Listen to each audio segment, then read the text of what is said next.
Nənəmin bağını gözəlləşdiririk part 2. Nəhayət 2 həftədən sonra bağa gələ bildim.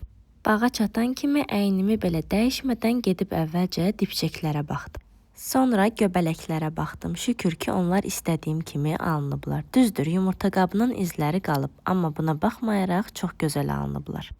Həm də düzünü desəm, hazırlaması ən rahat dekor elə göbələk oldu. Qəlibdən də çox rahat çıxdı. Tırtılı görəndə isə biraz məyus oldum. Düz 3 yerə bölünüb. Sementlə yapışdırmağa çalışdım, amma yenə də bölündü. Deyəsəm, mən bu işi hələ tam bacarmıram. Amma ən sevdiyim hissə göbələkləri qızımla birlikdə rəngləmək oldu. Ona görə nəticə mənim üçün daha da dəyərlidir.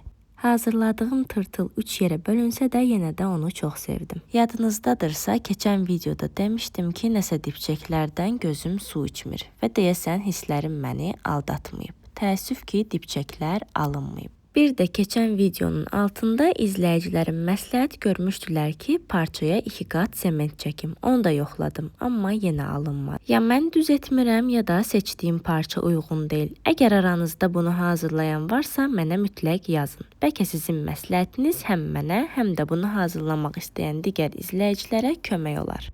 Nəysə, canımız sağ olsun deyib yolumuza davam edək. Hələlik onları yenidən hazırlamağa həvəsim yoxdur. Amma bağ üçün hazırlayacağım başqa dekor ideyalarım da var. Onları da növbəti videolarda sizinlə paylaşacağam. Əl işləri və bağ dekorları üçün səhifəmi izləməyi unutmayın. Hələ görüləsi çox işimiz var. Part 3-də yeni ideyalarla görüşənədək hələlik özünüzə yaxşı baxın.